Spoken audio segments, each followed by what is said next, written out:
Good morning and welcome to today's webinar on PWS and sleep disorders, moderated by Maria Picone, founder and CEO of Trend Community. With expert panelists from Texas Children's Hospital and Harmony Biosciences, we will discuss sleep issues that may be related to the symptoms of Prader-Willi syndrome. Narcolepsy and cataplexy, excessive daytime sleepiness, apnea, and other sleep issues will be explored, and two teens with PWS will talk about their experiences.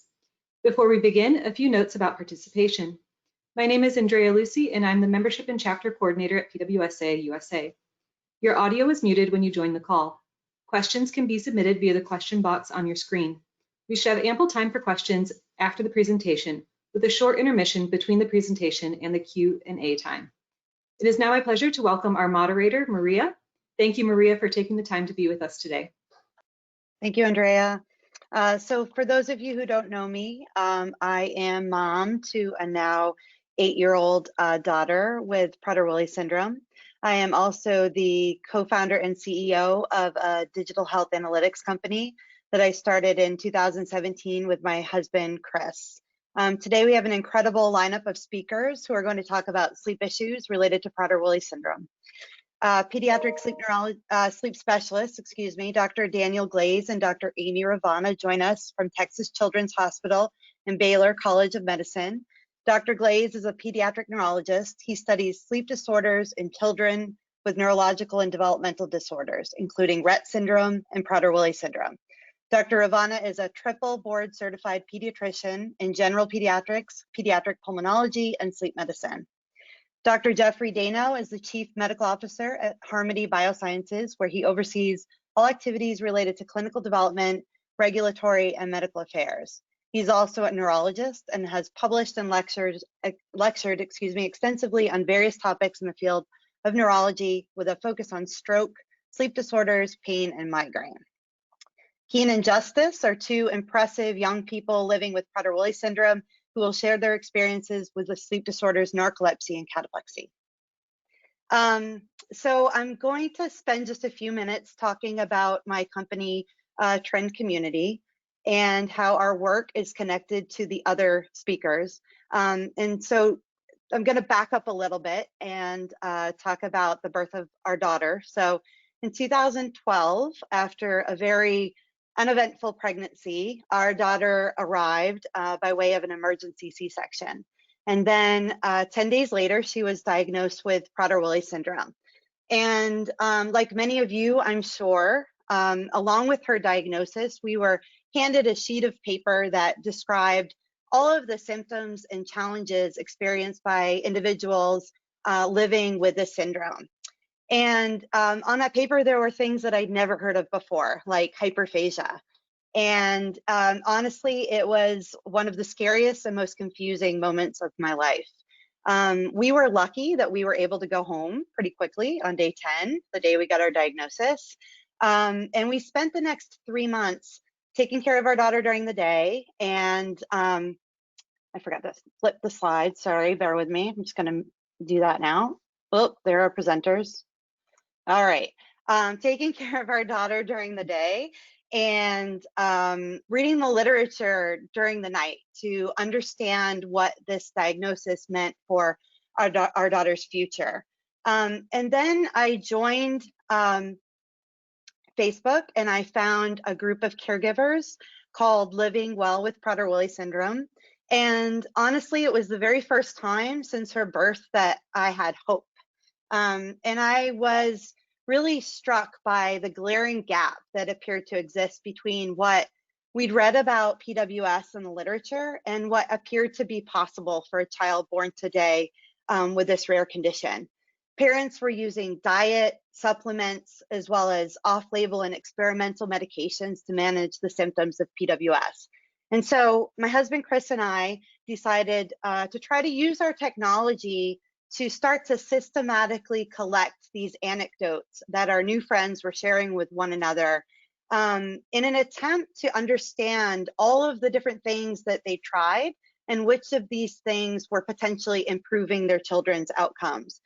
And so in the very beginning, we used a very traditional approach. We just sent out a lot of surveys. We asked a lot of questions. And then we realized that everything that we wanted to know could be found in those social media conversations.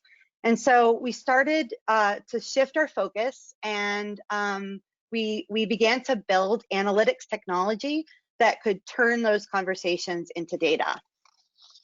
And so the way it works is we partner with group administrators, and with permission, we analyze the anonymized conversations. And that means that our technology only has access to the posts and comments, but not usernames or profile information. And if anybody has any questions about how our technology works, I'm happy to take those offline, but it's not, we're not going to talk about that more here. Next slide. So we summarize our findings in what we call a community voice report. Here on the screen is an example of a page of one of those reports. Our technology has been trained to identify topics of conversation that fall into 3 categories: disease burden, disease management strategies, and other significant terms. These reports can be used by pharmaceutical and medical device companies to find new treatments, and regulatory agencies like the FDA may consult our reports to understand the urgent need for these treatments. In 2018, we used our social listening technology to analyze the Living Well with Prader-Willi syndrome conversation data. And on the right here is some of the output from that analysis. And as you can see, the conversations related to sleep issues, fatigue, tired, sleepy, trended very high. And so we wondered if we could further analyze the data to better understand how sleep-related issues were impacting the community. And so that's when we partnered with Dr. Glaze and Dr. Ivana, who helped us to understand what disordered sleep looks like from a clinical perspective in this patient population. And we used that information to create what we call a code book, and that we could use to train our analytics to identify mentions of terms that might reveal sleep issues. And we found that caregivers were talking about narcolepsy and cataplexy-like symptoms, both using those specific terms, as well as other terms such as loss of balance, head bobbing, and fainting. These data have helped Dr. Glaze and Dr. Ivana better understand how we as caregivers describe these problems, and to realize just how common sleep issues really are for our kids. I'm sure you've all heard of Laura Pullen and her son Kian, who will be speaking shortly. After Kian started experiencing nearly daily sleep attacks, which she would later understand were cataplexy episodes, Laura started looking for a treatment. After extensive research and observing Kian, Laura believed that his symptoms might be caused by histamine dysregulation. Then she learned of a drug called pitolisant that had recently been approved in Europe for the treatment of narcolepsy with or without cataplexy. Laura, her husband LJ, and I, we came together and we tried to figure out a way to bring pitolisant to our community. And what we discovered is that on a case-by-case basis, FDA will approve the importation of an unapproved drug when there is no other effective treatment option in the US. So Laura and LJ petitioned the FDA to personally import pitolisant for Kian, and their request was granted. And then 10 more families would later petition the FDA as well, and everyone started tracking their experiences with pitolisant through Trend. We've published some of our findings, you can see here, in the Journal of Pediatric Pharmacology and Therapeutics, and we've also presented at various scientific conferences. And then in 2017, Harmony Biosciences acquired the exclusive US rights to pitolisant. And in 2019, they received FDA approval for the treatment of excessive daytime sleepiness in adult patients with narcolepsy. Harmony has supported Trend's efforts to collect data to better understand sleep in PWS. And soon we'll be launching a survey that we created together with Dr. Glaze and Dr. Ivana. And we hope that everybody listening to this webinar will consider participating. So next up, Dr. Ivana will talk more in depth about excessive daytime sleepiness in PWS. Then Dr. Dano will discuss the role of histamine, and Keenan Justice, then we'll take a short intermission. And when we come back, I'll interview Keenan Justice, who will share their experiences living with narcolepsy and cataplexy. And then we'll end the webinar with a Q&A session with all speakers.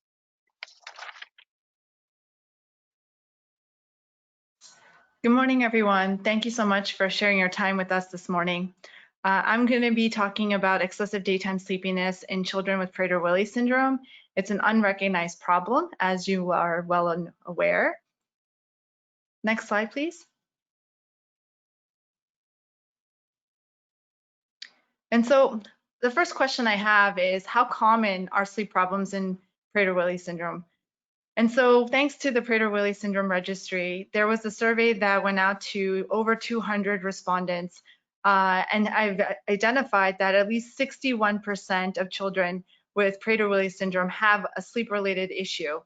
And when you look at the breakdown as far as what those symptoms are, you can see that at the bottom on the far left, that daytime sleepiness is much, much higher than any other of the reported symptoms. On the right hand of this slide, it shows that at least 87% of children with Prader-Willi syndrome have had a sleep study, and at least 59% of them have reported apnea. And so about a little more than a third of that population had a normal sleep study or didn't know if they had apnea or not. Next slide, please. And so, as you know, there are different clinical findings that are associated with Prader-Willi syndrome. It can start with having problems in the part of the brain called the hypothalamus that doesn't function as normally as it should. And as a result of that, it can present in various symptoms. Sleep problems such as sleep disordered breathing that can appear as in with snoring, pauses in breathing, choking or gasping for air during sleep. There can be problems with wakefulness and sleep as far as when to stay awake and when to fall asleep. They can have daytime excessive sleepiness, developmental delay, behavioral problems. As a result of their feeding difficulties as well as their generalized hypotonia or low tone, these babies are floppy, and so they have poor motor development. They can also have failure to thrive or not grow very well. Next slide, please.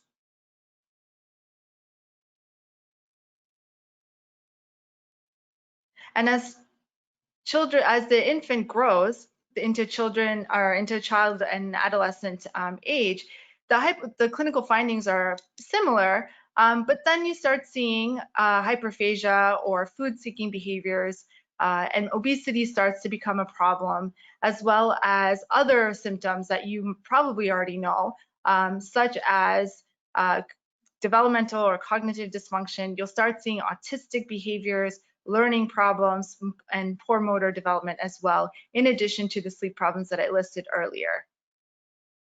Next slide, please. And so we know that in typically developing children, there's lots of data out there that about 25% of typically developing children have problems with sleep. And so, as I mentioned earlier, with the PWS survey, 61% of children with Prader-Willi syndrome have some form of problem with sleep. And so there are significant consequences to not having enough sleep or good quality sleep. And so what are they? And so that's the top of the list is excessive daytime sleepiness, sleeping in inappropriate times or just inappropriate quantities. It can impact the cognitive development or behavior as time progresses, so even from infancy all the way into adolescence. Mood and affect, so whether you're happy or sad, or whether just a small change in your normal daily routine can be offset and affect your entire quality of life or your just daily activities.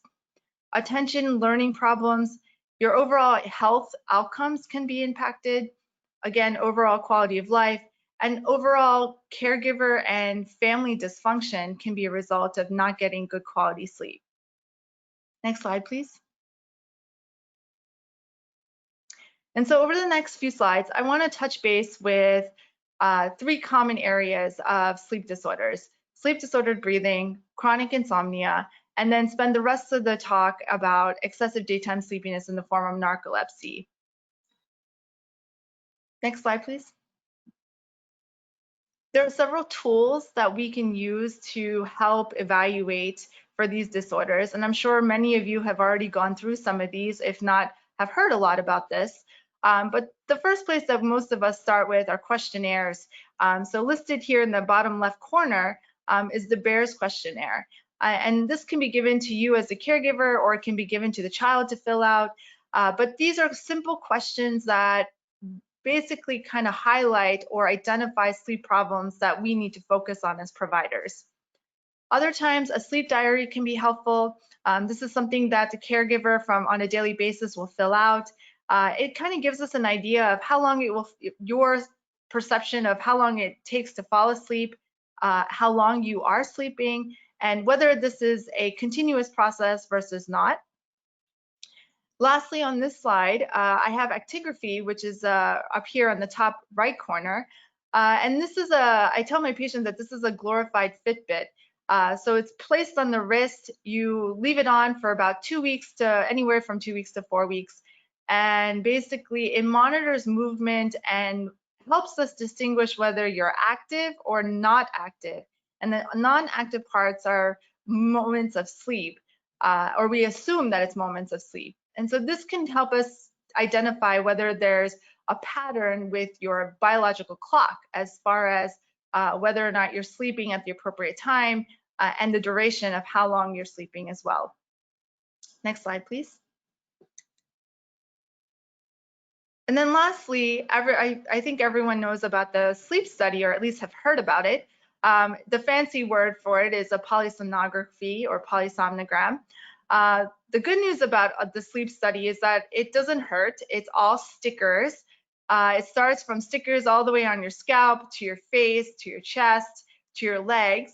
And there's a lot of monitoring that goes on while you're sleeping. And so we put all of that data together and it comes out in a report form. But with all of these monitoring things that we put on you, we're able to figure out what your brain is doing as far as sleep or awake. It's also helping us identify if there's problems with breathing and how much you move during sleep. Next slide, please.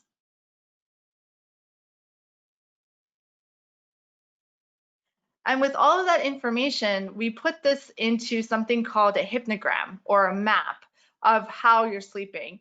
And so as you can see at the top bars, the dark bold lines, that's REM sleep.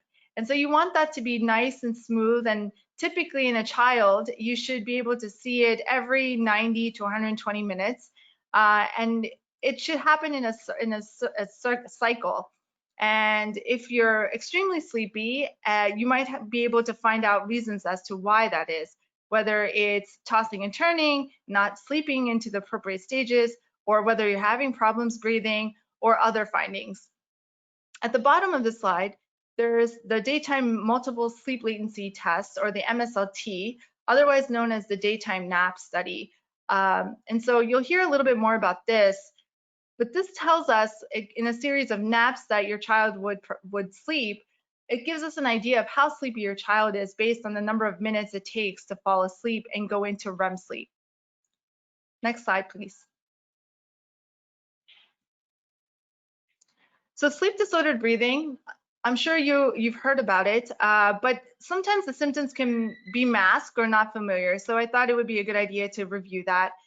It can present anywhere from snoring, pauses in breathing during sleep. It can present as apneic episodes where you appear to stop breathing completely, choking or gasping for air during sleep.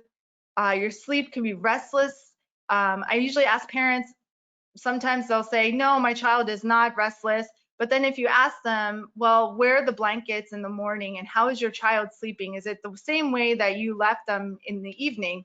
And a lot of times they'll say, no, actually my child is upside down and the blankets are on the floor and the pillows are not where I left them. And so that gives me an idea that yes, your child has restless sleep. And then lastly, excessive daytime sleepiness. Next slide, please. Chronic insomnia is difficulty with falling asleep or staying asleep.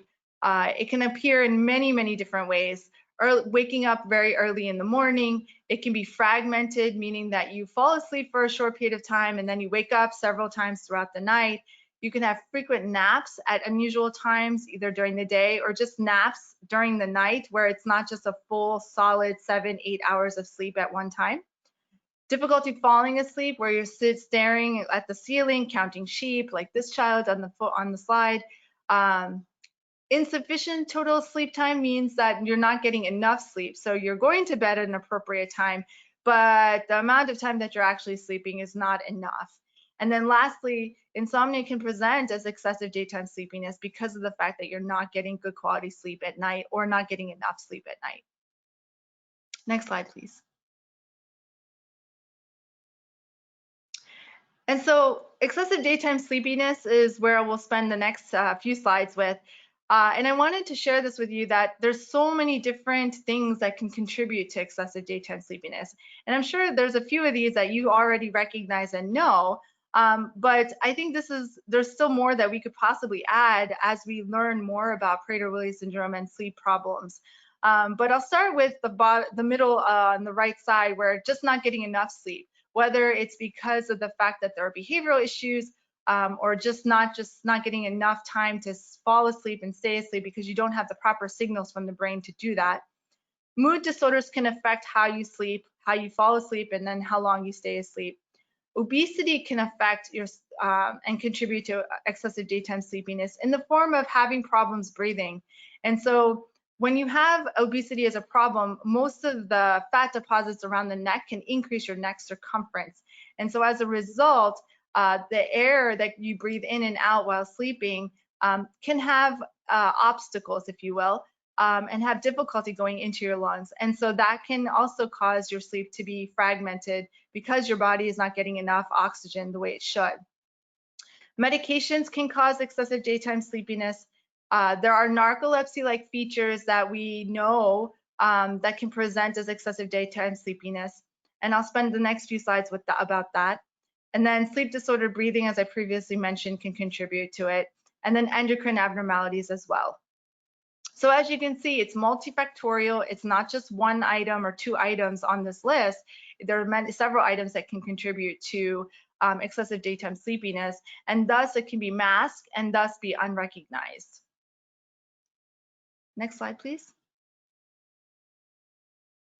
And so excessive daytime sleepiness in the form of narcolepsy, I wanted to spend some time here just categorizing it as far as what we mean by narcolepsy and defining it. So it's characterized by excessive daytime sleepiness, cataplexy, sleep paralysis, hallucinations when you're falling asleep or when you are trying to wake up, and then fragmented sleep. There are two types of narcolepsy, type 1 and type 2. When I refer to narcolepsy over the next few slides, I'm really referring to type 1, where there is the presence of cataplexy and that the cerebral spinal fluid has hypocretin, which I think you'll hear more about today as well. That's less than 110 picograms. The diagnosis of narcolepsy is diagnosed by the overnight sleep study so that we can identify that you're getting enough sleep or enough time in bed to sleep, and ruling out any other sleep disorders that can contribute to sleep, to being sleepy, followed by the multiple sleep latency test or the daytime nap study. And so by measuring how quickly you fall asleep during those nap study, less than 8 minutes and falling asleep directly into REM sleep is diagnostic of for narcolepsy. Next slide, please. So I mentioned cataplexy quite a bit, so I wanted to talk about that a bit with you. So this is sudden episodes of muscle weakness or loss of tone that is brought on by strong emotions, meaning extreme joy, extreme laughter. It can be brought on by anger as well. It's very difficult in children to detect because the findings can be very, very subtle. And you might be able to recognize a few of these on this list. Eyelid drooping, eye twitching, facial drooping, slurring of the speech, or just stumbling with your words, unusual sensation of the face, arms, or legs, and it's usually one leg or one arm. It's not usually both. Lip smacking or twitching, and then tic-like behaviors. Next slide, please. And for children with Prader-Willi syndrome, cataplexy can be even more specific and even more subtle, which makes it very difficult to identify in your child. But these can present as behavioral outbursts or meltdowns, episodes of just leaning to one side or leaning against the wall and laughing, eyelid twitching, drooling at inappropriate times, gait disturbances, or just saying that my kid is very clumsy and falls all the time, and then staring off spells. Next slide, please. So this is a summary of comparing Prader-Willi syndrome and narcolepsy type 1. And so there are some similarities and there's some differences that help us distinguish, is it truly narcolepsy or versus is this associated, what are associated symptoms with Prader-Willi syndrome? And so the average time to fall asleep on the NAP study is about 7.2 minutes. But for narcolepsy type 1, it's very, very short. It's less than 8 minutes. There's cataplexy in both conditions. There is a genetic association in those patients with narcolepsy type 1, but there's not an association with this HLA DQB10602 with Prader-Willi syndrome. Sleep paralysis and hallucinations are not very common in Prader-Willi syndrome, but can be very common in narcolepsy type 1. Fragmented sleep is definitely present in both conditions. And the response to conventional therapies to treat daytime sleepiness, it's very uncommon in Prader-Willi syndrome, but common in narcolepsy type 1 patients. So in conclusion, I hope you are more aware that sleep problems are common in children with Prader-Willi syndrome. As a result of their multiple abnormalities related to Prader-Willi syndrome, the risk of sleep problems is increased. And so the sleep problems can contribute and worsen cognitive, developmental, and behavioral problems. In addition to just sleep disordered breathing and insomnia, excessive daytime sleepiness is also a common symptom that's been reported, and it may be under-recognized even in your child. So we need more research and data to be gathered and so that we can understand and study the natural history of sleep problems in this population so that we can help guide treatment options and improve overall quality of life. Thank you.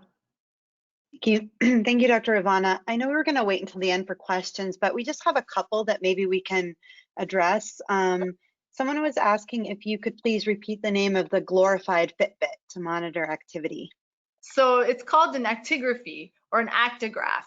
And so that is not the trade name. That's just like saying I got a sleep study. But it's a glorified Fitbit that helps, that we put on the wrist, and it helps us detect, it gives us a rough estimate of how much sleep you're getting over a period of time based on movement. So a common question that I get is, I could potentially fake sleep by using an actigraph, by just laying still and keeping my eyes open. And the answer is yes, you can. But if you have a very sleepy child, this could be very helpful in picking up that, hey, you know what? My kid is snapping more than usual off of a actigraphy. So it can be helpful for us. Also, is there any evidence for extended release melatonin in children and any significant side effects we should be aware of? Okay, so melatonin in general is only good for falling asleep. It's a hormone that our body makes, that our brain makes to help us fall asleep. And it's clocked at a specific time based on body temperature and the time of day. So giving more melatonin will not help with staying asleep, or it may not even help with falling asleep. And so the studies have shown that the smallest amount at the appropriate time is the best way to use melatonin. There are some benefits to using melatonin extended release. It's very hard to get approval for, number one. But number two, in my experience, and I'm sure Dr. Glaze has also can agree with me on this, that it's not really helpful to have if it either works or it doesn't. And so I feel like you should have a conversation with a sleep doctor or your own pediatrician to start with if you feel that you need an extended release of the melatonin. The other thing about melatonin in general is that it doesn't work forever. And so a lot of folks will take it for years, which in reality, that is usually not the case. most of the time their body will take over and start producing and continue producing it without the extra exogenous melatonin that you're taking.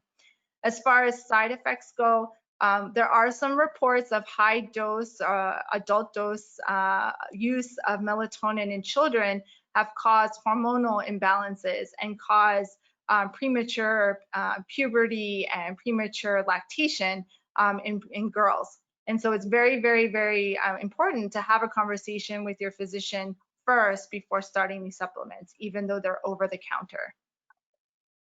Thank you.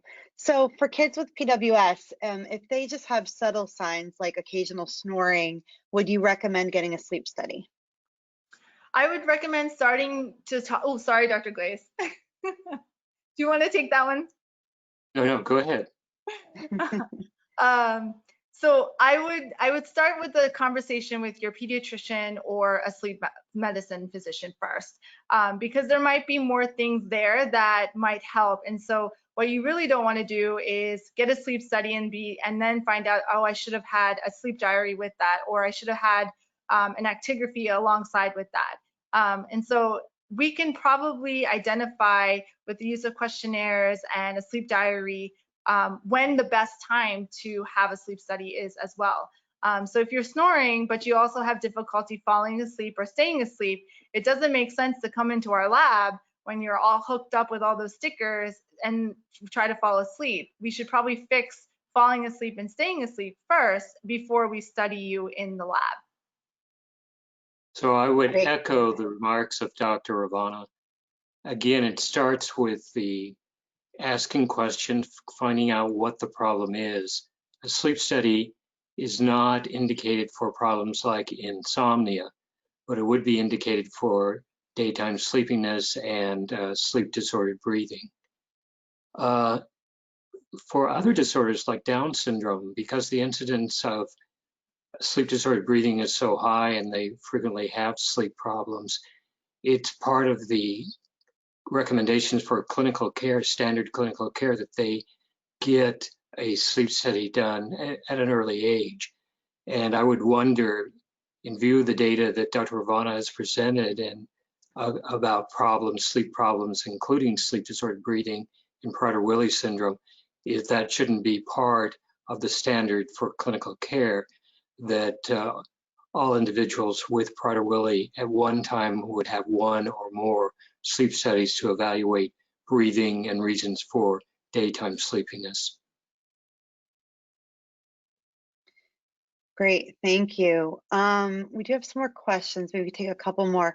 Would you recommend a lumbar puncture to measure hypocretin, is that how you pronounce it, levels, as a way of distinguishing between PWS and true type 1 narcolepsy? So as a neurologist, everyone should have a lumbar puncture, right? No. It's actually very difficult to get that test done, and the diagnosis can be made on a clinical basis. And typically, we don't do lumbar punctures to measure CSF hypocretin. And it's more a research tool than it is a real clinical tool to make the diagnosis. And maybe Dr. Ravana has some other comments. Yeah, I mean, just the utility of it. So the other thing to recognize is that the general population can also have this, the genetic mutation, and still not have narcolepsy-like features. It's very difficult to get the cerebrospinal fluid also in young children because you have to have sedation, and that can also compromise your airway as much if you're getting sedated. So there's a lot of logistics behind getting that sample, let alone trying to ship it to the one lab that is able to test for it, and then getting insurance coverage for it. So like Dr. Glaze had mentioned, it's a research tool mainly at this point. Thank you. So someone's asking if there's a checklist somewhere that we can bring to our doctors when we go to a sleep doctor that kind of highlights all of these things that we've been talking about today. That's a great I would suggest starting with the questionnaire that Dr. Ravana showed you, the BEARS. It asks 4 essential questions, and those 4 questions will identify if your child is having a sleep problem in most of the areas of concern. So I think that's a good screening tool the parents can utilize. If any of the answers are yes, those I would want them to be empowered to bring them up to their family doctor, their pediatrician, and discuss what's going on with their child's sleep.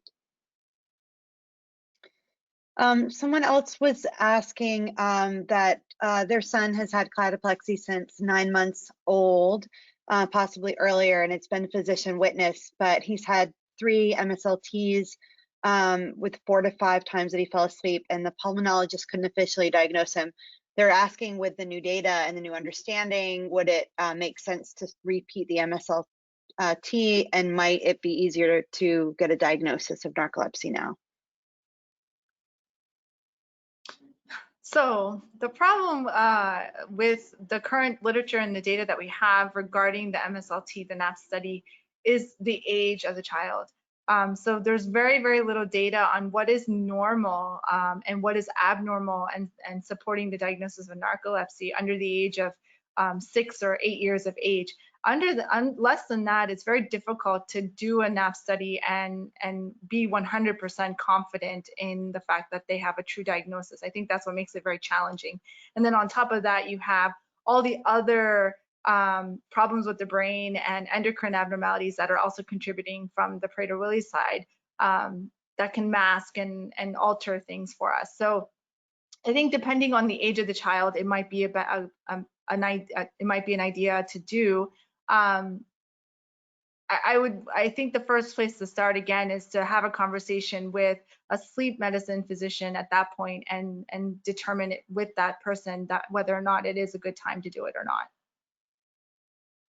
Great, thank you. So we have lots more questions coming in, but we're gonna move on now and let Dr. Dano present, and then we'll circle back to any questions that we missed at the end. Okay, thank you, Maria. Good morning, good day, everyone. And it's a pleasure to be here with you today, along with this wonderful panel, Drs. Glaze and Ravana, Maria, and Kian and Justice as well. Really excited to be here, to talk about sleep problems in patients with Prader-Willi syndrome. I also would like to thank Paige Rivard and the entire PWSA organization for the opportunity to represent Harmony Biosciences and participate in this webinar. I'm going to spend about 15 minutes to talk to you about the role of histamine, or the histamine hypothesis, in excessive daytime sleepiness in patients with Prader-Willi syndrome. Next slide, Maria. So the topics I'm going to cover very briefly is, why histamine, the role of histamine in promoting wakefulness in the brain, and why impaired histamine signaling or histamine levels, can result in excessive daytime sleepiness, or EDS. We'll talk about, obviously, Prader-Willi syndrome as a disorder of hypothalamic dysfunction and why it can lead to EDS. And I think that Dr. Ravana may have made my job very, very easy today, as she covered many of these issues, so I can just sort of hit some of the other highlights from sort of the histamine perspective. So thank you, Dr. Ravana.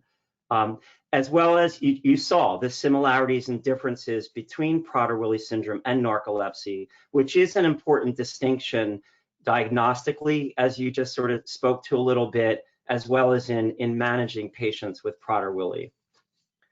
So next slide. So let's start with some background about histamine. I mean, many people have heard of histamine in terms of antihistamines and allergies, but why related to wakefulness? So, just at a high level, histamine is a chemical in our body that mediates many different functions. But a lot of this depends on the type of histamine receptor that this chemical binds to and where in the body these receptors are located.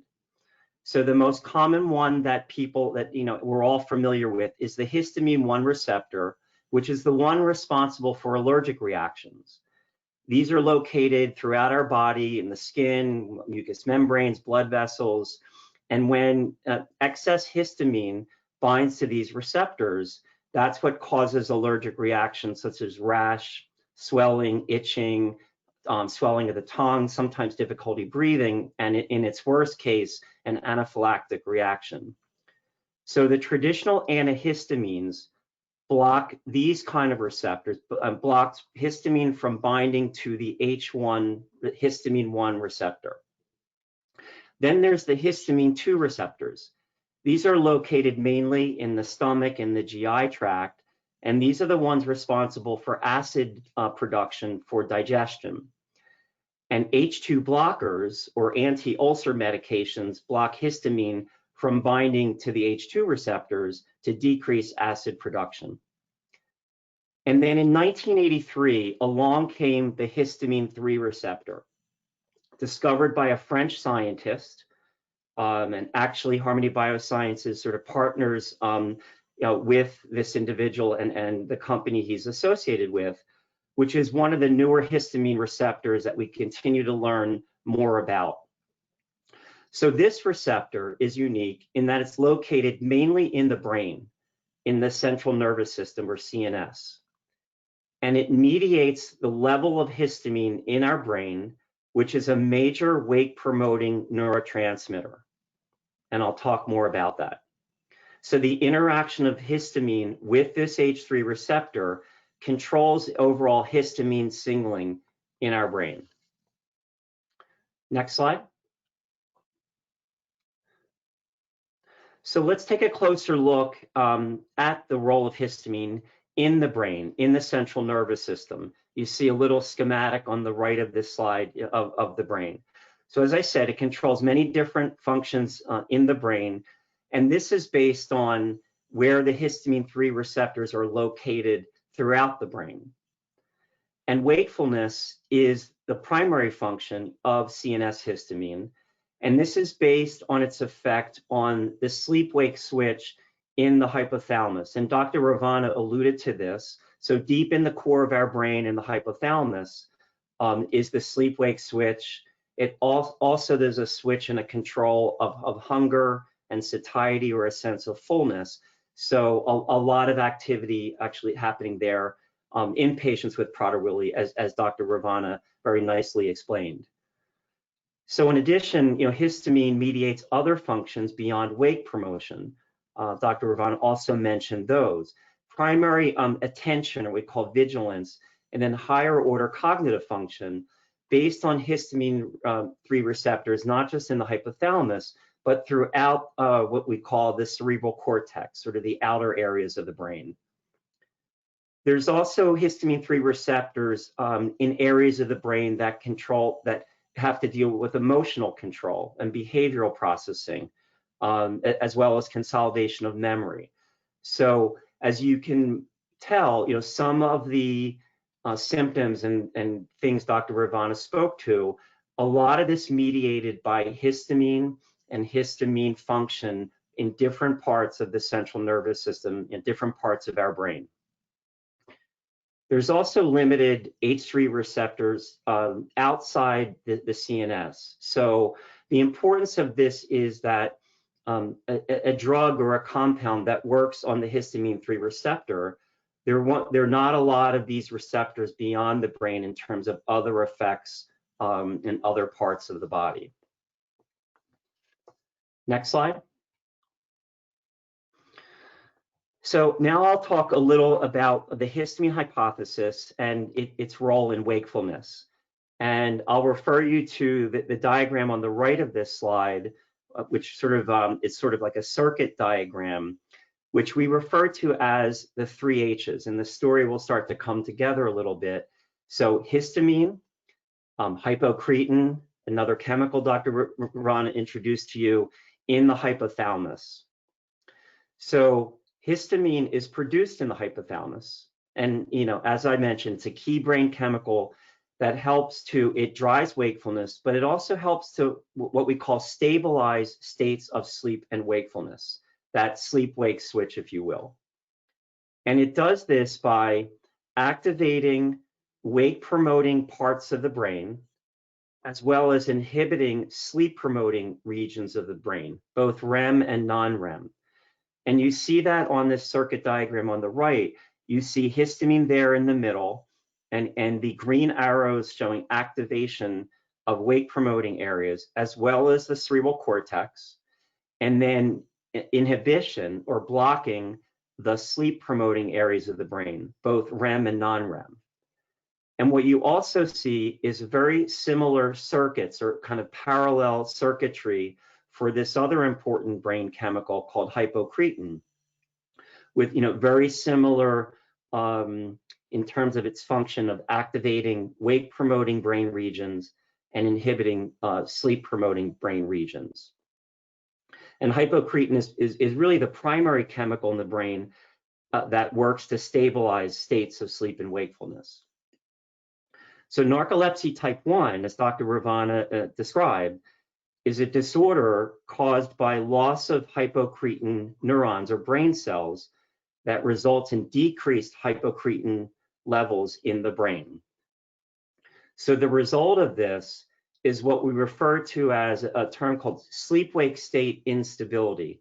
It's kind of like if you can think of a flickering light bulb. So normally we have control in one state versus the other, but a light bulb that's flickering on and off, there's a lot of instability and doesn't know if it should be in the wakefulness state or sort of the sleep state.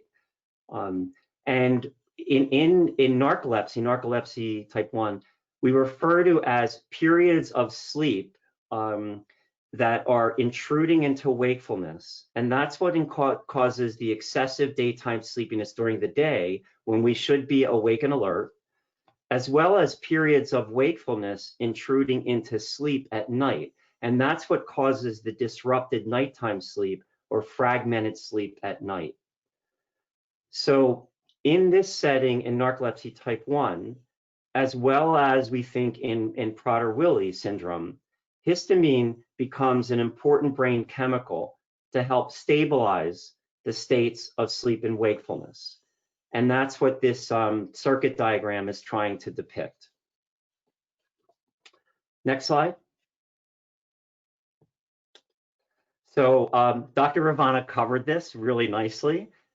PWS, a disorder of hypothalamic dysfunction, where a lot of these key, these key functions in our body are happening: sleep-wake regulation, hunger and satiety, control of fullness, as well as the other endocrinologic dysfunctions, mediated in the hypothalamus. We also heard that the excessive daytime sleepiness in patients with Prader-Willi is multifactorial, as opposed to narcolepsy is not just one main reason, but there are a lot of potential contributors to both the EDS as well as the fragmented and disrupted nighttime sleep. Next slide. You saw this table as well. So we are very aligned, and you saw this as well. And the only, just if you know, the difference you may note is on my chart, narcolepsy type 1, where the time to fall asleep or sleep latency, it's in the range of 5 to 8 minutes, but it's very low. That's the main distinguishing feature in narcolepsy. It's very low, but anywhere between 5 to less than 5 to 8 minutes. And in Prader-Willi, it is abnormal. Normal is about 15 to 20 minutes in terms of sleep latency. So abnormal in both Prader-Willi as well as narcolepsy type 1. And Dr. Ravana outlined the other differences for you between these characteristics of PWS compared to NT1. So next slide.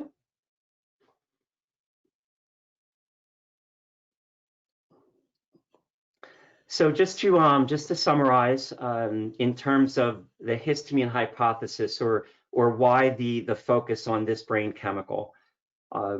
So as I mentioned, it's a chemical throughout our body, mediates many different functions.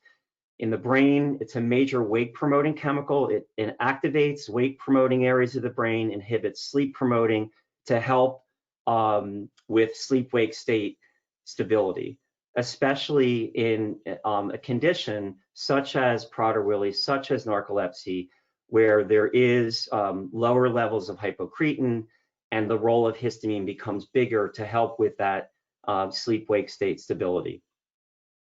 It also helps activate the cortex. So in general, a general state of alertness and attentiveness, and then other brain regions that control behavior and emotional processing. So as we've said, PWS is a disorder of hypothalamic dysfunction. And then there's histamine with hypocretin is produced in the hypothalamus, and histamine signaling can be impaired in patients with Prader-Willi. The result is, and it's common in terms of excessive daytime sleepiness, as well as the disrupted nighttime sleep. And this impaired histamine signaling can contribute to some of the other symptoms and problems that patients with Prader-Willi experience. EDS is common in patients with Prader-Willi, as Dr. Ivana shared with you.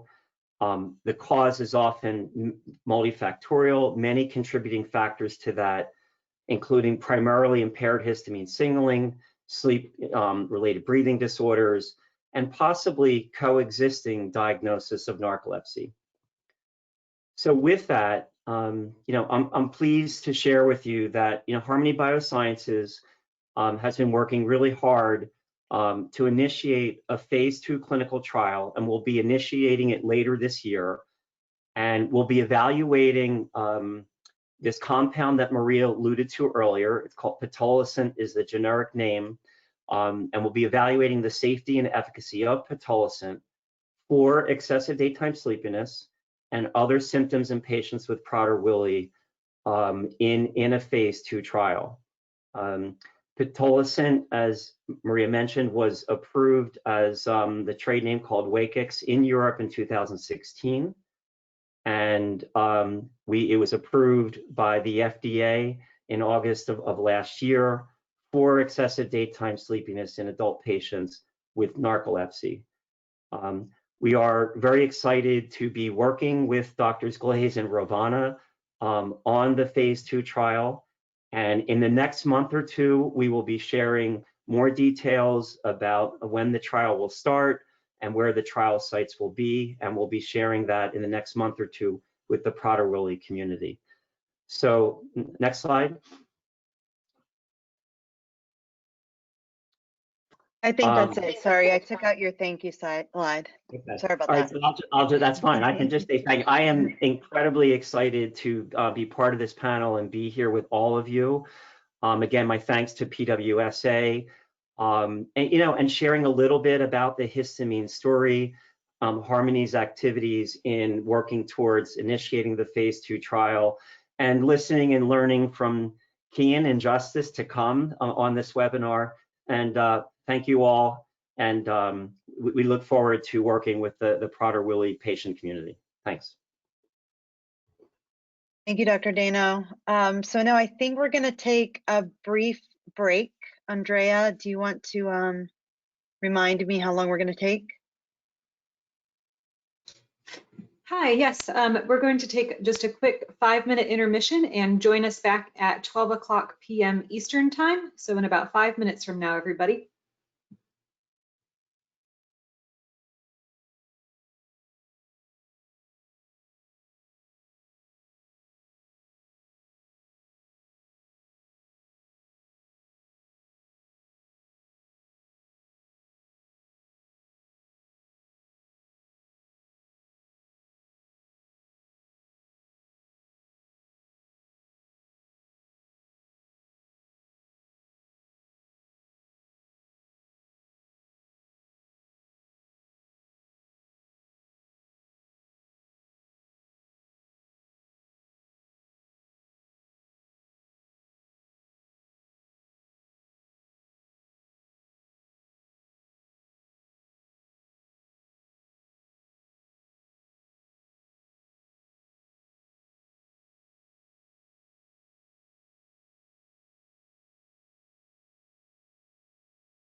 Testing 1, 2, 3.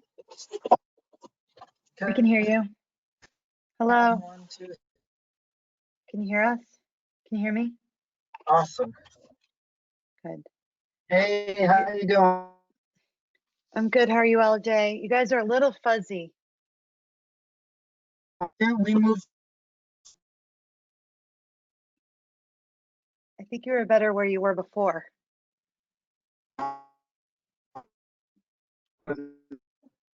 Dang, we'll go back to the Starbucks. Oh, shoot. Okay.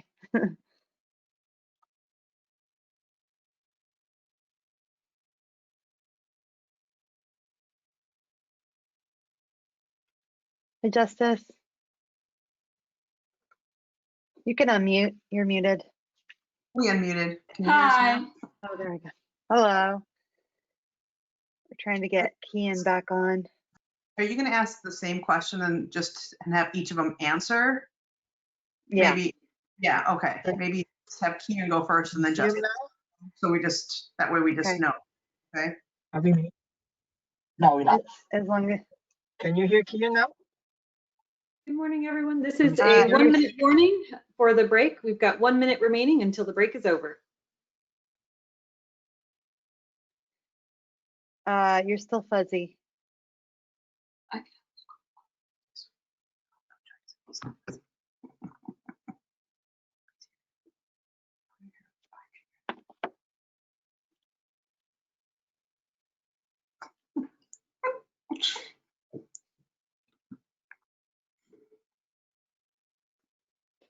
Maria, it is 12 o'clock p.m. Eastern time. Would we like to resume with the Q&A and interview with Kian and Justice?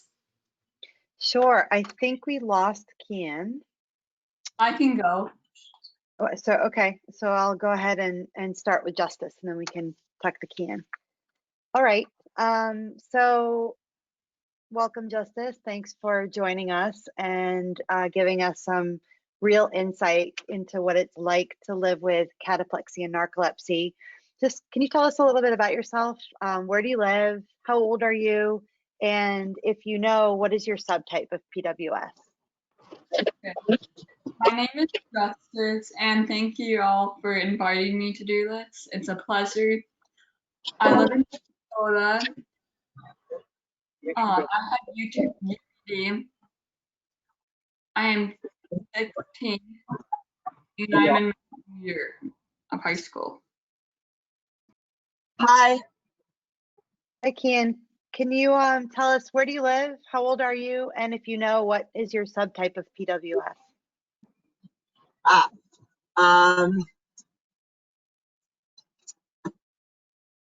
okay, Kian Tan, 16 years old. I live in Oak Park, and I know that I am,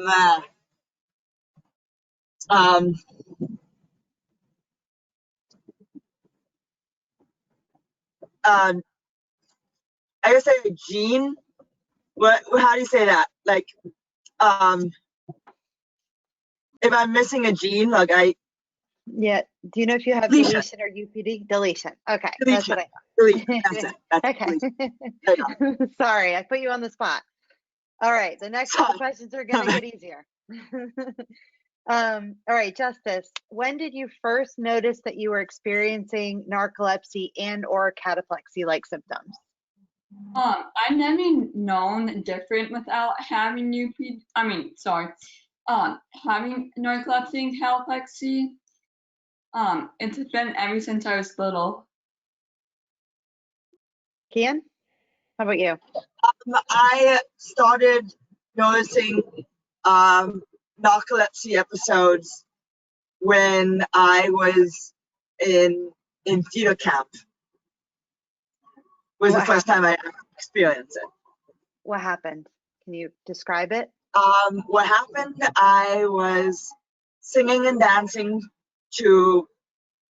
for practicing for the show, and then I felt that I needed to go to the bathroom, so I went to the bathroom. And then I just collapsed right there and then in the bathroom stall. And were you passed out or were you awake? Oh, I was passed out. I was passed out. Yes, I was passed out. Thank you. I mean, I was there and I could hear everyone Okay. trying to talk to me, but I couldn't respond to it. But no, that's I see. that's So my you experience. you collapsed and you couldn't move, but you could hear what was going on around you. Yes. Got it. Justice, how about you? What's it like to have a narcolepsy or cataplexy like episode? I can hear having a narcolepsy or a cataplexy episode, but it's very frustrating because I can't be like a normal teenager. I have to limit how much I can hang out with my friends. Like, I have to go to bed at a certain time, or I'm just exhausted and I can't function.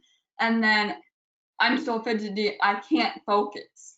It's like, if I don't do something, I can't stay awake.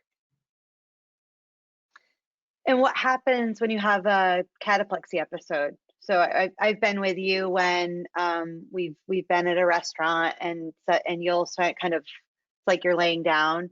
What does that feel like? Can you tell? Do you know what's happening? Yeah, I can hear. I'm very tired, and I can hear everything. You know, if you're talking, I can hear it. I know I'm having an episode, but I can't respond. If I could, I would. And I want to, but I can't help it. Yeah, that must be frustrating. Kian, how does having narcolepsy and cataplexy impact your life? How are there things that are more difficult or that you can't do because you have these episodes? Yeah, yes. When I was in elementary school, I missed a lot of my learning and lessons because I've been falling asleep a lot. But what's good about Montessori school, that's the school that I went to, they have it feel that you follow the child needs, the child gets kind of thing. And so if I fall asleep, the lessons still go on with the rest of the kids, but then I will try and catch up the best as I can if I have narcolepsy episodes and stuff. But otherwise things are doing okay. Great. Justice, how about you? How do these episodes impact your performance in school? Does it make school more difficult for you? It makes it very difficult for me. I can't make it a whole day. I'm only going 3 hours right now because that's how much I can function with. It's only 3 hours. We tried it with a full day and I never made it. And it was me saying, as much as I would love to go full days, I said my body can't handle it. Thank you. And Justice, how are you treating or managing your symptoms, either with medications or other ways? How do you manage it? Right now, I'm taking two different medications, pitolisant and methylphenidate. I take naps when I need it. That's almost every day, and I drink a lot of caffeine and to keep my stress down. Kian, how about you? How are you managing your symptoms? I am taking pitolisant, and I am actually right now taking about 45 megs of the pitolisant at this moment. So that's how I'm managing these narcolepsy episodes. Got it. And is there anything else you want to share about having narcolepsy or cataplexy, Justice?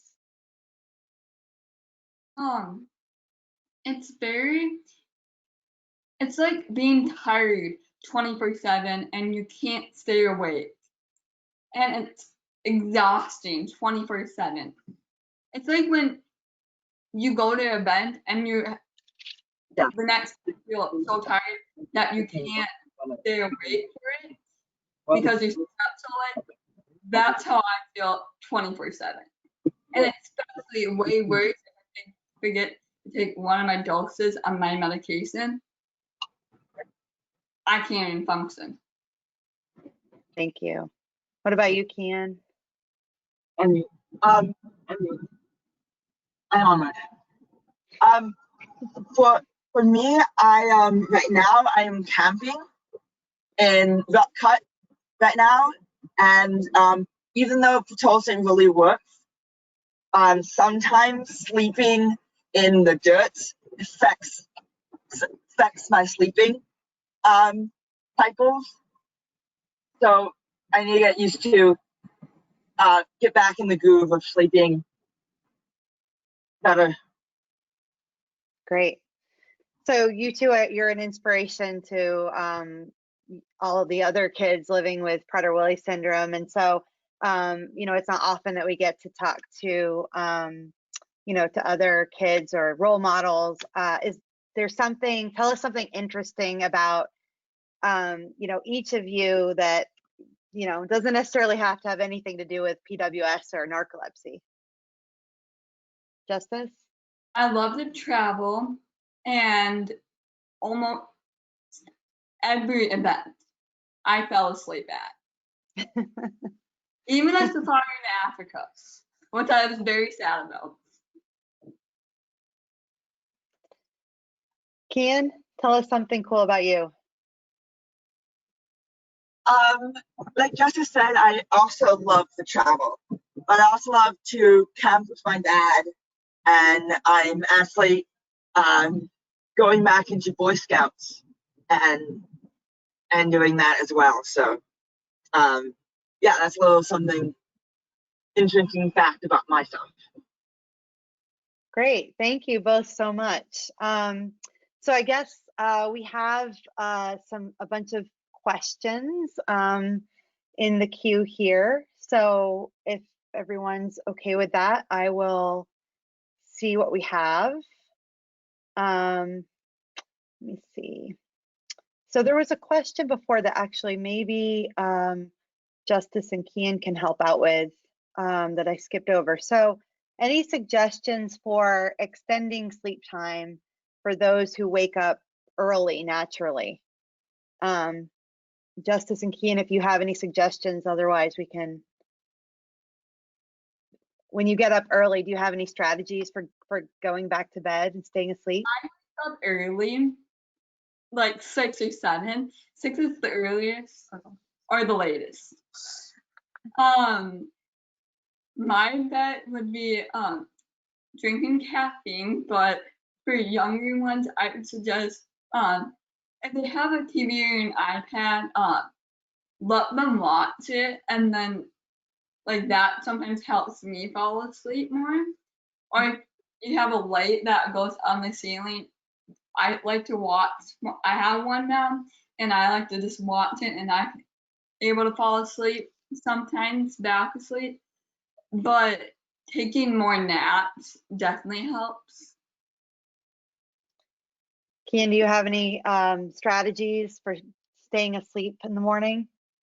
Yes. For me, I sort of know when the sun will rise, and I know I need to sleep in more often than normal. So I will basically have a eye patch under my pillows, and so I will take that eye patch out before, like just before the sun rises, so that the sun doesn't mess my eyes up, and I can just sleep through it.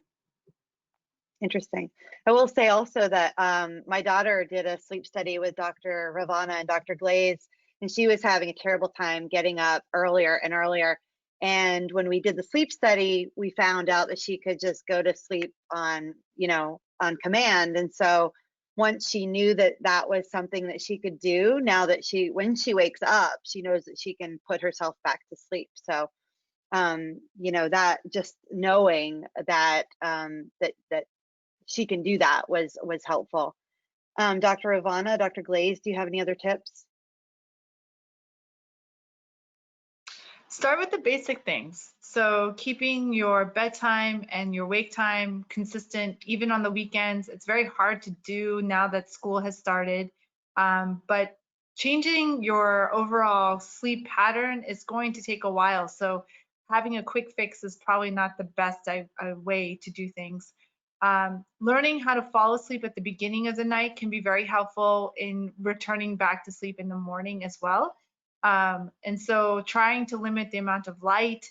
For some, it's minimizing the blue light from different electronics. Some people will have a white noise generator on an app of some sort. There's a lot of them that are free that can help you fall back asleep as well. And then it's always important to recognize that at a certain point, there might be a time where you actually need some help, and talking to your pediatrician or talking to a sleep specialist would be very helpful at that point. But try the basic things first.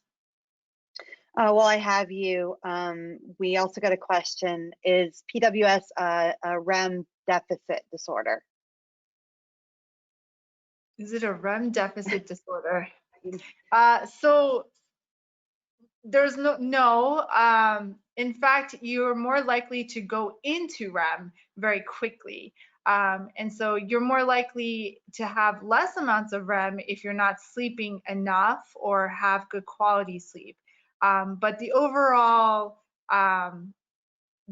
condition itself, you're not at a loss from the very beginning of having less amounts of REM sleep.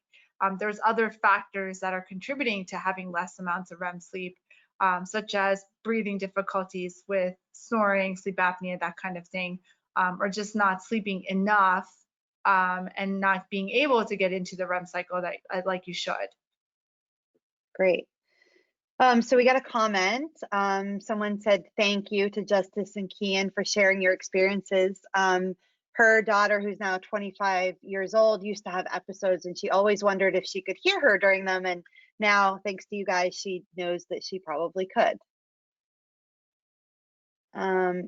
So can you see when a child is in REM by viewing heart rate?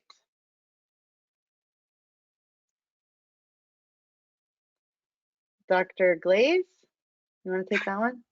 Currently, there are devices that use heart rate variability as a way of staging sleep. Of course, they won't be as good as the sleep study that you've talked about that your daughter underwent, where we know exactly what's going on with brain activity and what stage of sleep they're in.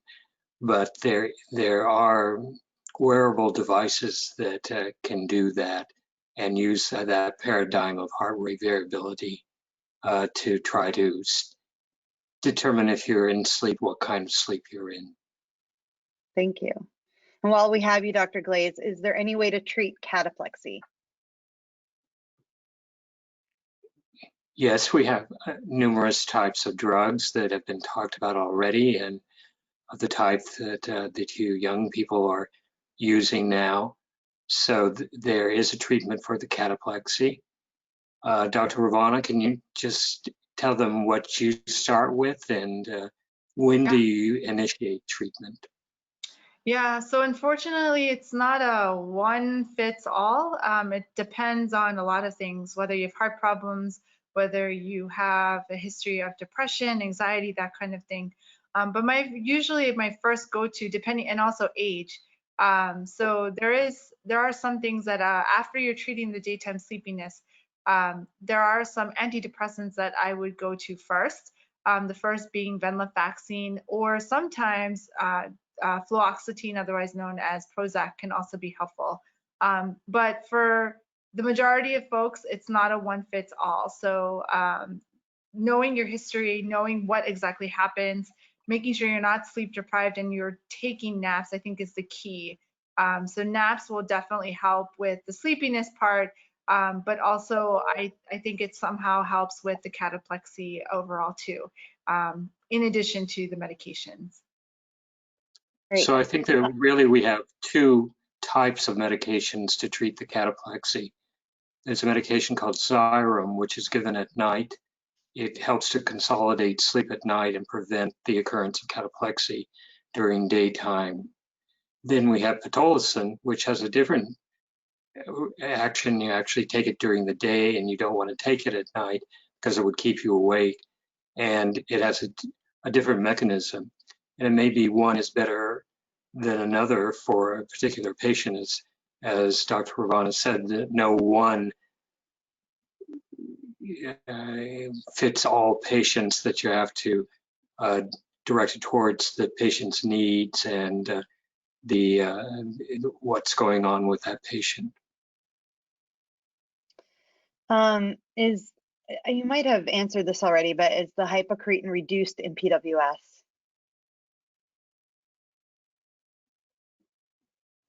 It can be, but typically it is not.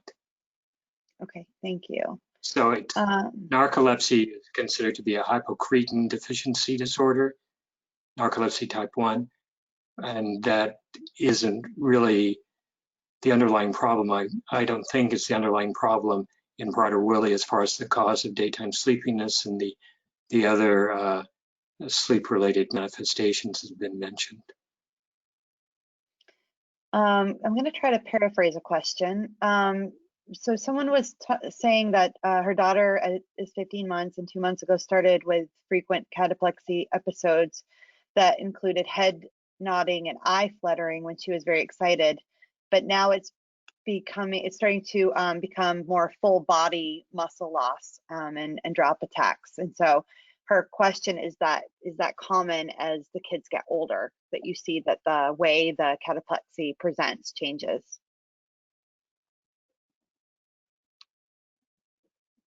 Yeah, yes, in our experience, that cataplexy does present differently in children or adolescents, and then seems to evolve into the more common typical pattern that's recognized in adults of falling down or dropping things out of your hand, weakness. So in children, there can be negative and positive signs of cataplexy.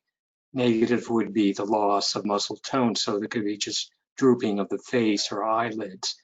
Positive would be the twitching type movements that Dr. Ravana described, and that differs from what you would see in adults.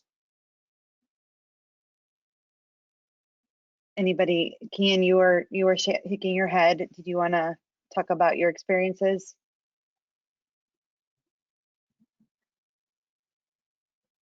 Oh, you're muted.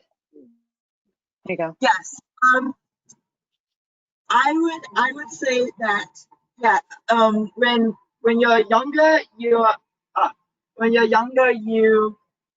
might have some low symptoms of cataplexy, but when you start growing up and coming into your adolescent years,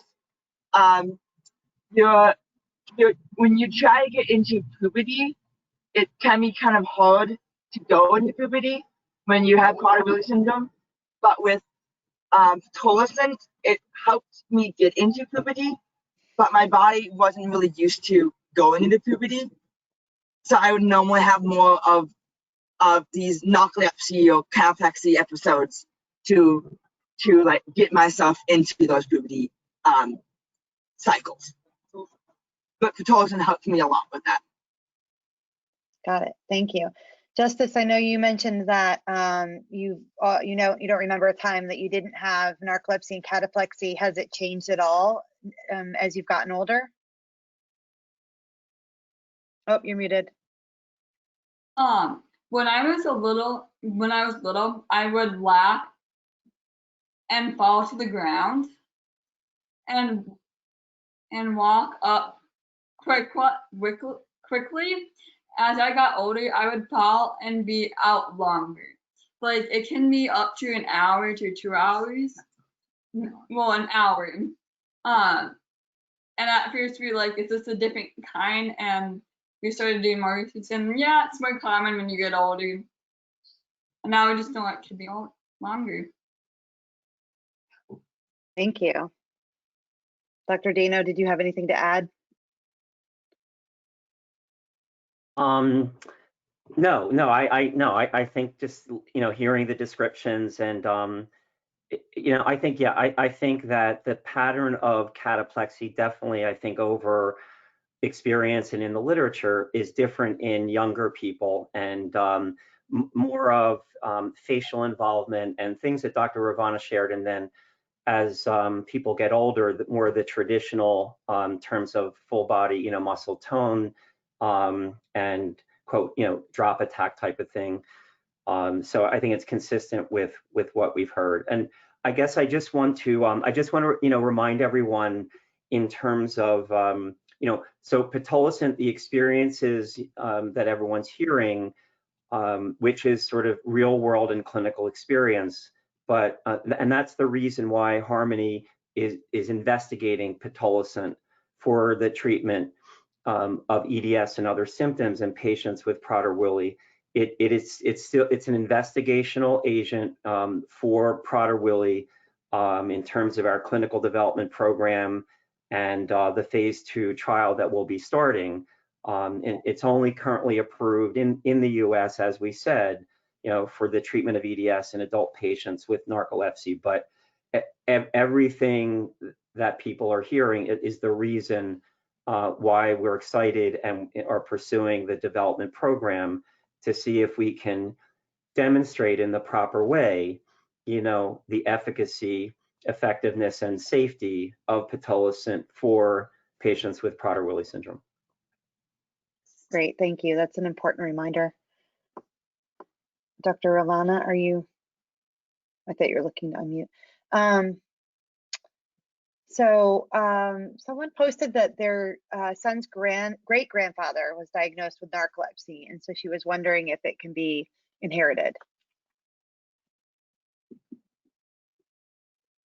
Yeah, there is a genetic, there is a genetic link. It's not very common. A lot of the folks that we see, it's usually the first time, but I do have a few patients that are relatives that have symptoms and have been officially diagnosed with narcolepsy. I also have some patients where one patient is diagnosed, but there are several family members that have not been diagnosed and have similar symptoms and eventually went to seek more of an evaluation. So there is a genetic link for some folks.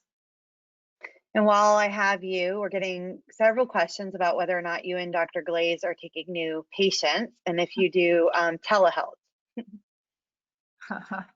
Yes, we are. We are located here in Houston, Texas, and so as of right now, we are doing telemedicine visits if you cross the border into Texas. I am working on getting a Louisiana license so I can do telemedicine that way. And I also have privileges in Pennsylvania. So Dr. Glaze, I believe, also is able to do telemedicine as well, first, at least in the state of Texas. So the answer to your question is yes, yes. And, we can give you the number or whatever if people are interested. And people can also contact me. I can put you in touch with Dr. Glaze and Dr. Ravana. So is there standard definition for excessive daytime sleepiness? What would be considered normal sleep?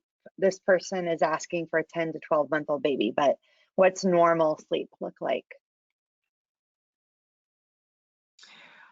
So the easy answer is that there's no set number for each individual. It's a range.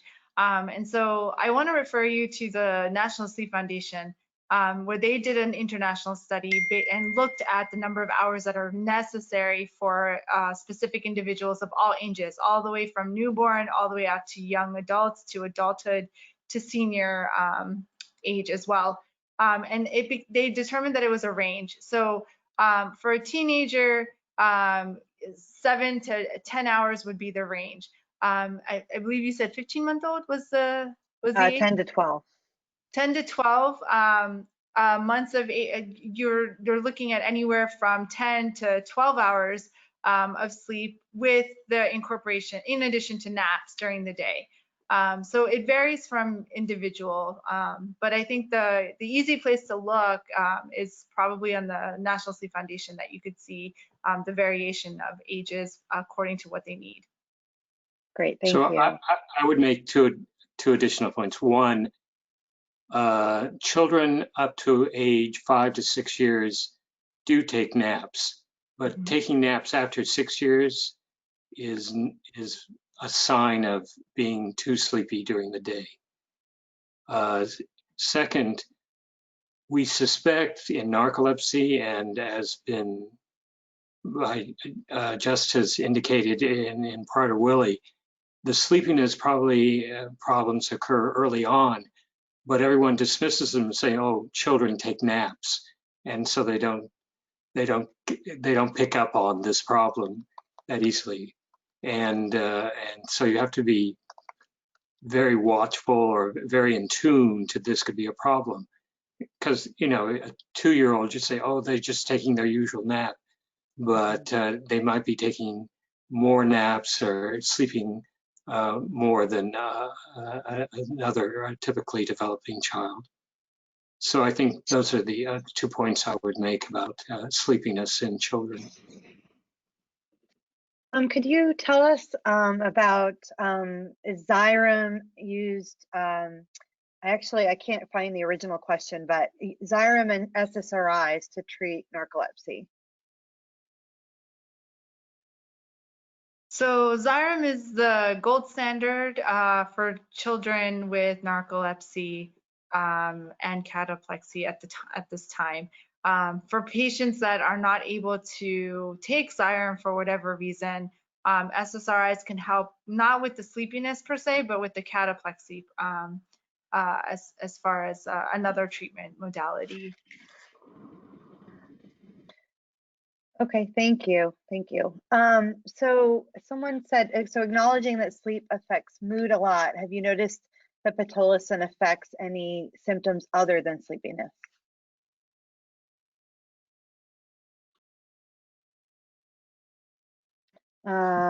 Dr. Ivana?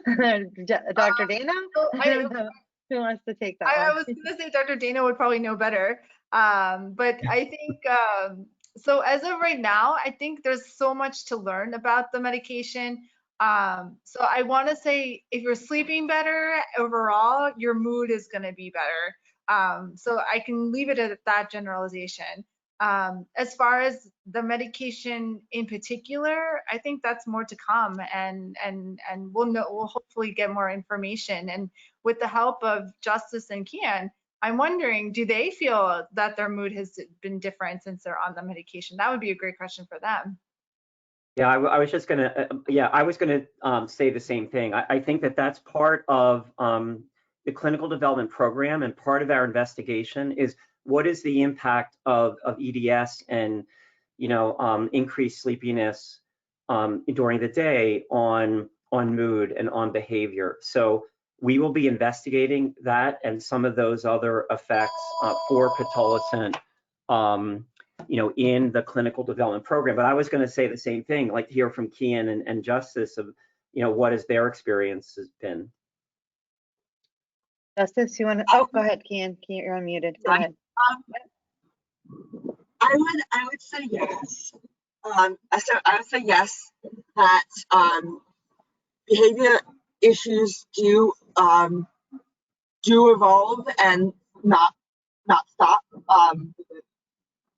It gets better, and sometimes when my dose is low or too high, I might also have a little bit more of behavior issues. No, I might have more behavior issues than normal. You're doing great. But that again speaks to the fact that there's still, we're learning a lot about dosing as well, right? And how to dose children, and especially children with PWS. Justice, oh, go ahead, Dr. Dano. No, I was just going to say, yeah, Maria, that's another really important point. All of this clinical investigation, with all of the real world experience, there's a lot for us to learn. I think, Dr. Ravana, Dr. Glaze mentioned that, the appropriate dosing, the primary symptom of EDS, effects on these other symptoms, behavior, mood, even school performance and other things. So that's part of all of the clinical development.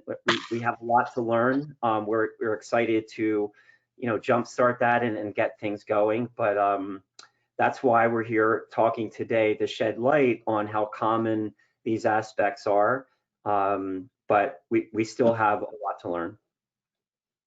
Thank you. So Justice, tell us, do you feel like pitolisant is helping with anything more than just your daytime sleepiness? Yes, it has. It helps me to focus more, and I'm a lot more happier. And I don't know where I would be without it. And I'm so thankful for pitolisant. So thank you all for getting it for me, because I don't know where I would be, and I don't know what I would do without it. So thank you. Thanks, Justice. Yeah, I would also agree with Justice there as well. That yeah, it does really help with the daytime sleepiness, and my brain, and it does definitely help with behavior issues as well, because more of the time that I'm sleeping more better now at nights, and so it helps with that well for behavior as well. And I also I'm a little bit less hungry with pitolisant as well. And so sometimes I want to go fasting, for example. Like sometimes I will fast throughout the day to like help my weight, but also help with other things as well, to see like how much can I handle not eating for a certain period of time.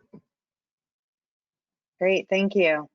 Somebody's asking, what are your thoughts on the use of Ritalin to assist with daytime sleepiness and improve nighttime sleep in PWS? Dr. Ravana? Yeah, Or so Dr. Glaze, that's sorry. a very common practice available right now. A lot of folks are using stimulant or medications used for ADHD. The problem is there's very limited data, and the data that we know, it shows that there's minimal or some improvement, but it doesn't improve a lot or all of the residual daytime sleepiness or even the cataplexy. It does help with some of the appetite issues, but I find that it really messes with your mood, behavior. You're more agitated and irritable. And some kids, the amount that you're on can affect how well you fall asleep. So it can actually interfere with your sleep as well. So knowing that those are very common side effects are very important before starting those medications. Thank you. So we have a report, just a thank you for the trailblazers who brought pitolisant to the PWS community, and her 18-year-old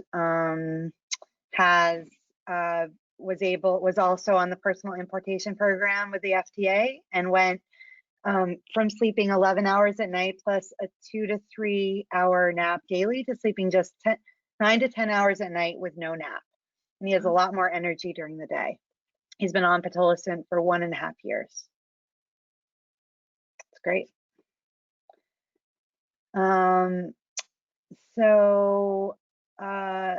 Let's go ahead. Did you want to say something, Justice? I just wanted to add, I can finally be a part of the world instead of just being in the world with pitolisant. Wow, that's pretty cool. I would also agree with Justice on that as well.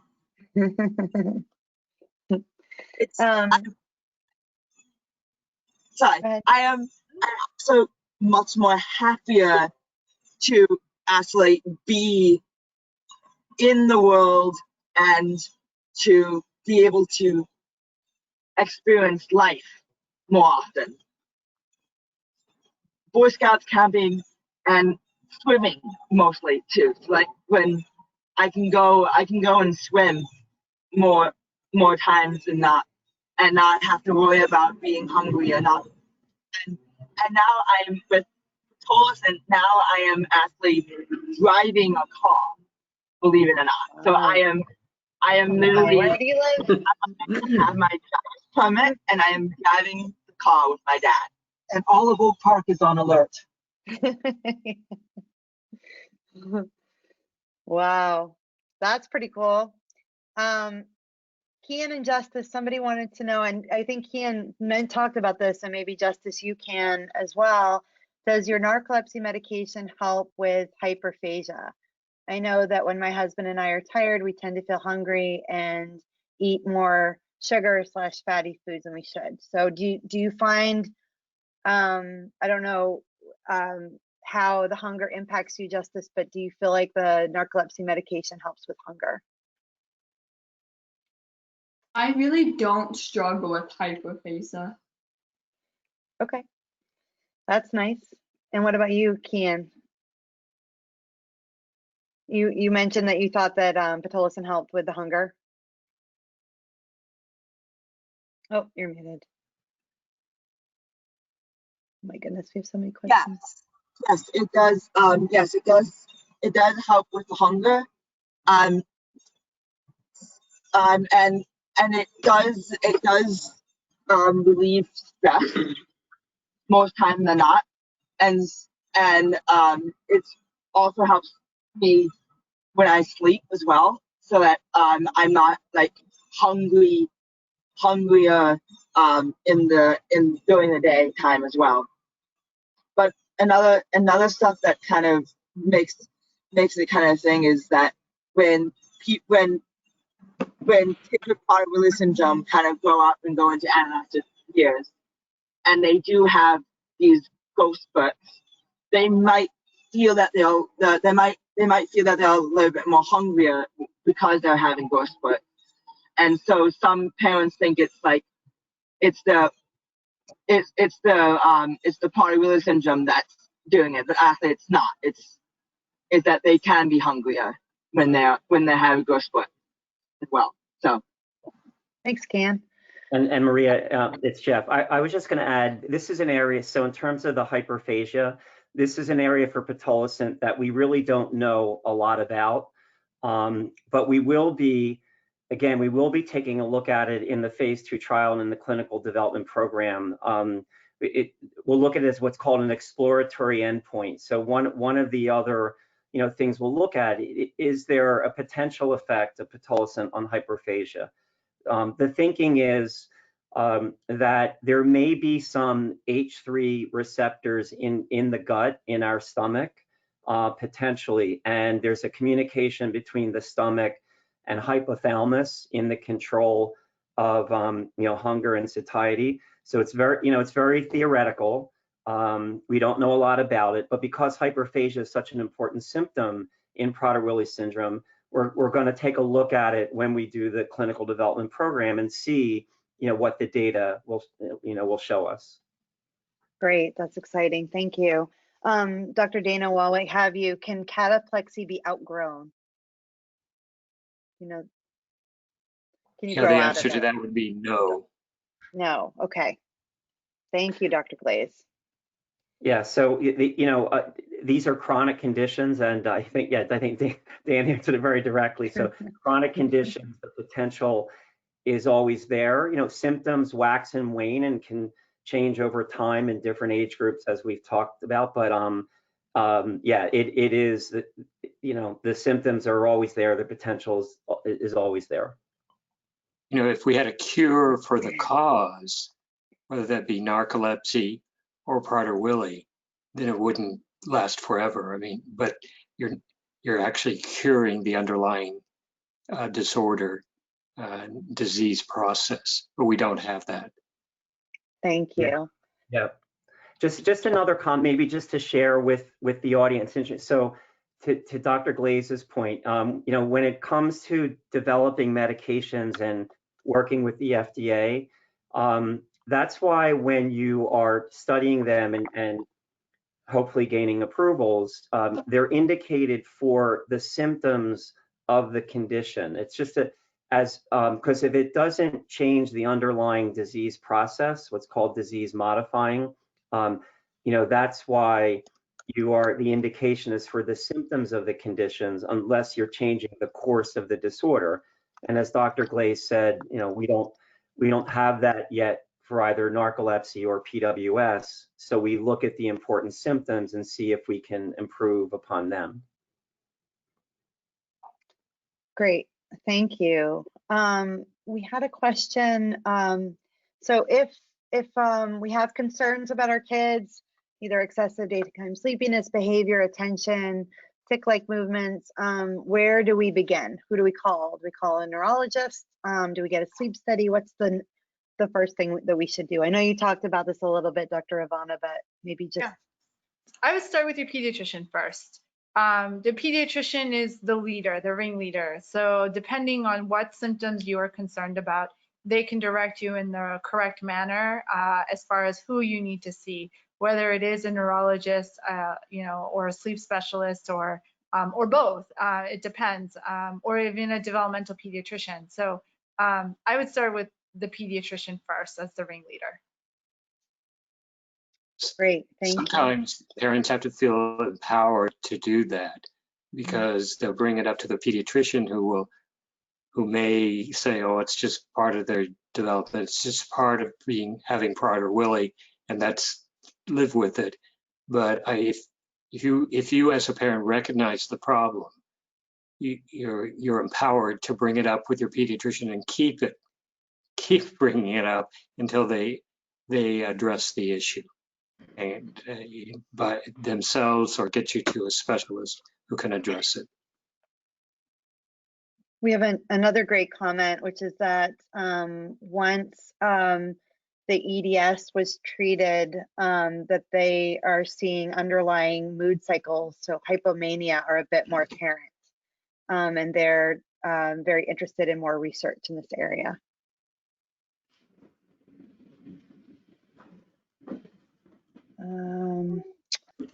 So go ahead. Do you have some? Yeah, Maria. I was just going to say, I think that's part of that's part of the investigation. As I alluded to, and looking to Dr. Glaze and Ravana, with changes in EDS, as I mentioned before, what are the impact on the other aspects of the disorder? And I think that's what we need to explore and study and learn more about. It's all part of what we call benefit risk of a treatment. Got it. Yes, thank you. We are getting some questions again. Do people need to travel to Texas to see you, Dr. Glaze and Ravana? Start locally. I would start there first. You can always pick up the phone, so the providers can also do that, but you're more than welcome to join us here where it's hot and humid here in Texas. So the actual answer to your question is no, you don't have to come to Texas to see us. We can do it either by video, or you can see a specialist closer by. There are specialists who throughout the country that can help your children. But we're happy to hear from you, see you by video, or have you come and visit Houston. So another question, somebody wanted to know if growth hormone therapy can improve narcolepsy or cataplexy. So I don't. My experience, it does not. It can improve the obesity and impact on sleep disordered breathing. But I think even after you've resolved that problem, you still have the problem of excessive daytime sleepiness. Cataplexy is still there, which comes to the point that probably the factor causing EDS and the cataplexy is not the obesity, is not sleep disordered breathing, that really is a separate sleep problem, and that you really have to address the daytime sleepiness as a separate issue, even after you've corrected sleep disordered breathing. Dr. Rana, I mean, from your experience, I know you have a different. No, I agree. I absolutely agree. I haven't found any, and there's no data to support it either, that growth hormone improves narcolepsy or cataplexy. It can, though, contribute to sleep disordered breathing, which is why a lot of folks are getting sleep studies before growth hormone treatment. But there are a lot of promising features with growth hormone as well after they started, as far as growth and eating behaviors and things like that. So there's pluses and minuses to everything, and this is one of them. We just have a few more questions. People are asking about a couple of medications, Provigil, Vyvanse, and also Dr. Ravana, if your comments about Ritalin apply to the general population or just PWS. So I'll go backwards in that order. So the Ritalin and so the stimulant medications, I was referring to PWS as far and the general population as well. But they tend to have a lot of side effects. They can affect how well, depending on the dose, it can affect your mood, it can affect your appetite. It can keep you awake, no doubt, but some people say they feel foggy or not themselves when they're taking it. A lot of kids will lose weight when they're taking it because it suppresses your appetite. I find it that the dose required can vary from individual to individual, so it can be metabolized faster or slower depending on who you are. I do not really find it effective in my kids with Prader-Willi, and so we try it, and then we try to figure out other alternatives that we can potentially work with. Modafinil, or otherwise known as Provigil, is a wake-promoting agent. We do use it off-label for children, depending on the age. It is a recommended medication for narcolepsy in adults as well. And then Vyvanse is a non-stimulant that can work also, but again, they're not all long-term medications, and they all vary from individual in regards to the narcolepsy and cataplexy type symptoms. Dr. Glaze, do you agree with that or have comments about that? I would echo that again. I think the bottom line is these drugs are useful in narcolepsy or possibly in Prader-Willi, but their use in the long term, as you said, they become less useful and as chronic medications. And again, we're dealing with a chronic situation, a lifelong situation. And so I think the problem is we don't have a good medication that would serve an individual over their lifetime. Thank you. We have a question. Are there any other mood medications which would make the daytime sleepiness worse, like risperidol or Neurontin? Well, both of those medications can cause daytime sleepiness if you're taking them during the day. But some kids can take it during the day and they're completely fine and they don't have sleepiness as far as the risperidol. Some people take Neurontin and during the day and they're not sleepy at all. So again, it varies from individual to individual. As far as so antidepressants and other mood stabilizing drugs also, some of the side effects can cause daytime sleepiness, which makes it very tricky. If you really need it and it works for you, great. But then again, the catch of it all is that you're paying the price with the sleepiness. So for some it affects them and for some it doesn't do anything. So it's dependent on who you are and how well your body metabolizes these medications. We have someone who has a 3-year-old with narcolepsy with cataplexy who refuses to take naps unless being held, but they're having cataplectic episodes 10 out of 14 days. Just any suggestions, I guess, on how to get them to take a nap? Well, don't force them, because then it's going to become a negative thing, and a negative atmosphere for taking naps will then eventually cause a relationship between sleep as being a negative thing. As far as eventually what will happen is they will eventually, if they are truly having excessive daytime sleepiness, the naps will eventually happen. But starting a regular schedule would be the first suggestion. So even if they don't nap, at least just put them down for a nap and see if they are able to do it. Again, keep it positive. Don't get frustrated, because they can pick up on these things. And trying to make sure that the way that they're going to sleep in the evening time when you're trying to put them to bed is similar to the nap time. So that way they can associate sleep time and when it's time to stay up and when it's time to sleep. So we're coming up on 1 o'clock Eastern.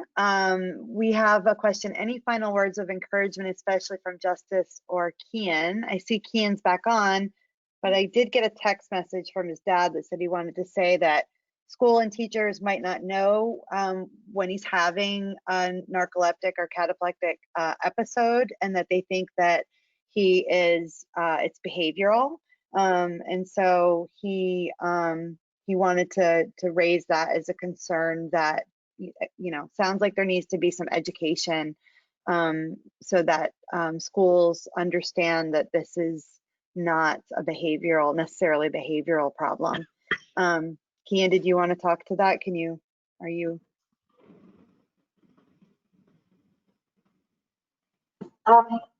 Yes, I was in the cafeteria at the time, just like after lunch, and I had a sub person to like walk around with me and help me out with my classes, etc. And that person didn't really know about the narcolepsy episodes as much. And so when I had a narcolepsy episode, I just fell asleep on the table, and my teacher called down my behavior specialist from the floor above, and said that I was having behavior issues. Come down and see what was wrong with me. Thank you. Kian, Justice, excuse me, do you have any final words of encouragement? Yes, the school would have to call an ambulance every time I had an episode. It took training to get the school to understand, but eventually they will get it. Just keep a positive attitude and just keep telling them, it's narcolepsy and cataplexy. Yeah, Maria. Yeah, I was just going to add that that's one of the challenges with cataplexy, that in its subtler forms, especially in children, it's not recognized well, and even some healthcare professionals, let alone in the school setting, and that's one of the challenges towards diagnosis, et cetera.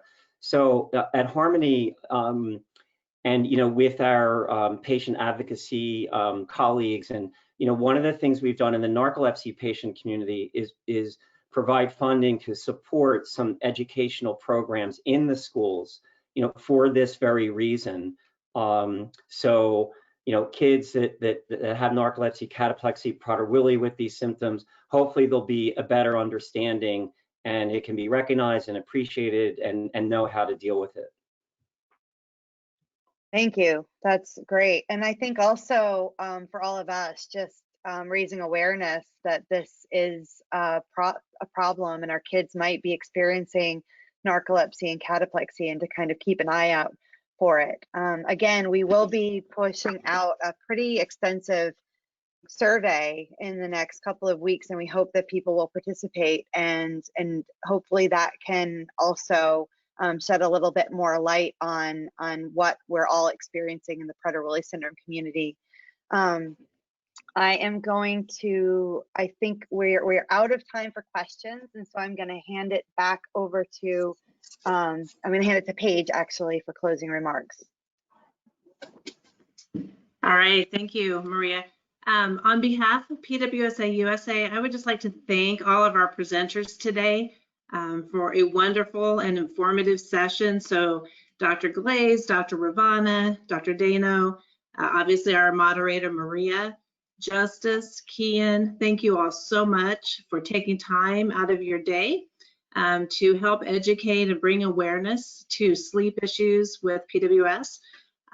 Thank you, everybody. We had a wonderful attendance. We had several international attendees. So this is being recorded. Everybody who has registered will receive a link to the recording. So thank you again, everybody, and I hope everyone has a wonderful rest of your weekend. Thank you. Thank you. Thank you. Thank you. Thank Bye, you. everyone. Thanks everyone. Bye, everyone. Bye-bye. Thank you for joining us today. If you have any additional questions, feel free to submit them to info@pwsausa.org, and we will forward your email along to our presenters. Thank you, everybody. Andrea, we did get a lot of requests for contact information too, so perhaps we can follow up with the community and share those details. Absolutely. And if Thank people you. want to email me, they can email me as well. That doesn't matter. Thanks, Kian. All Thank you, right. Justice. Have a good day. Bye, everyone. Thanks, Justice. Bye, everyone.